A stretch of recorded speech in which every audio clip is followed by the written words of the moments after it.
భద్రం, రే భద్రం, యాడ చచ్చినవరా భద్రం? చెప్పండి అత్తయ్య, ఎందుకు పిలిచారు? ఇగో నువ్వు ఏం చేస్తావో నాకు తెలీదురా. కళ్ళు మూసి తెరిసే లోపు ఆ వెంకిగాడి ఇంటి ముందు వాలాల. ఒకసారి కళ్ళు ముయ్యండి అత్తయ్య. దేనికిరా? ముయ్యండి అత్తయ్య, చెప్తాను.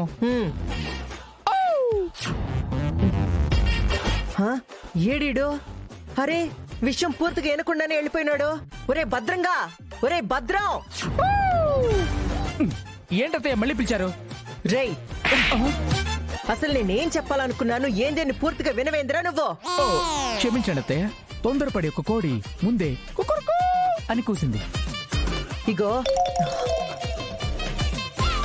చెప్పేది జాగ్రత్తగా విను.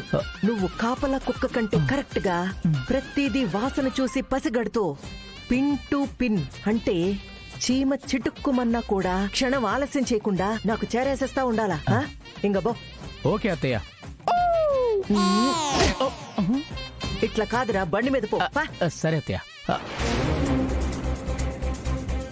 ఎందుకు అఖిలమ్మా ఉన్నట్టుండి ఎంత కంగారుగా భద్రంగాడిని ఆ వెంకీగాడింటికి పంపుతున్నావు? ఏం జరిగింది? ఇప్పటి వరకు ఏం జరగలేదు కానీ ఇకపై ఏదో జరగబోతా ఉండదని నాకు అర్థమైంది బావగారు. ఎలా అఖిలమ్మా?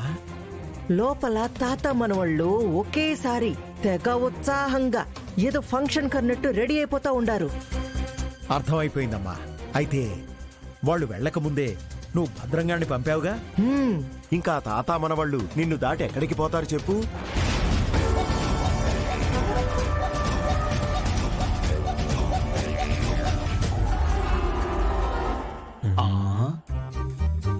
తాతయ్య, అత్తయ్య జాగ్రత్త పడుతున్నాను అనుకుంటోంది.